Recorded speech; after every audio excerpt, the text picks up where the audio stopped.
sa snažili vybudovať prepojenie na Švechat. Dobre si pamätáte, mal byť ropovod Bratislava-Švechat.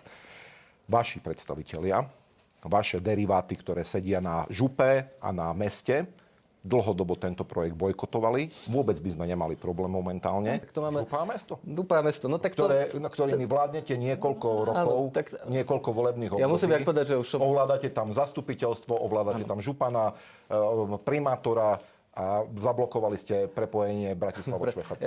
Mohli ste sa s nimi dohodnúť, mohli ste nájsť nejakú alternatívu, mohli ste to vymyslieť, ale nie vládni predstavitelia. Prišiel Matúš Valo s Jurajom Drobom a povedal, že nebude rúra z Rakúska, tak kolegovia zalomili rukami a není rúra z Rakúska. Skončíme, volám Jurajovi Drobovi.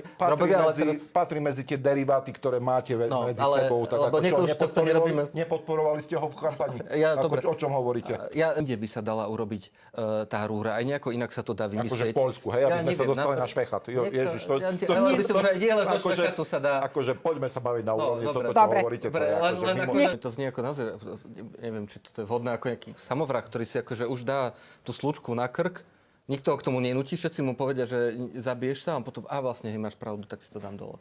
Tak ale šťastný koniec. Šťastný koniec, tak to je hlavné. Robert Fico vždy kritizoval ten zlepenec, až si proste jeden taký zlepenec pekne pozliepal, lebo to, čo tu momentálne máme, je koalícia teda 3 strán, 2 skupín a jedného nezávislého poslanca, teda nejakého tam levitujúceho okolo tej koalície. Si to prajete, aby tá vláda spadla už zajtra. Nepodarí sa vám to, pán kolega, nepodarí sa vám to. To ešte uvidíme to, nech potom nás to nedobehnú tieto slova. Však áno, táto koalícia je stabilná, ale za cenu toho, že pán minister Migal je teda ministrom, s pánom Šalitrošom a pán minister Huliak je ministrom, lebo je pán minister Huliak. Ako viete, že ako som tu už niekoľkokrát povedal, ja nechápem, prečo tu už po dvojiciach poslanci nechodia na úrad vlády a nevypýtajú sa nejaký rezort, lebo tá cena je ako proklete nízka.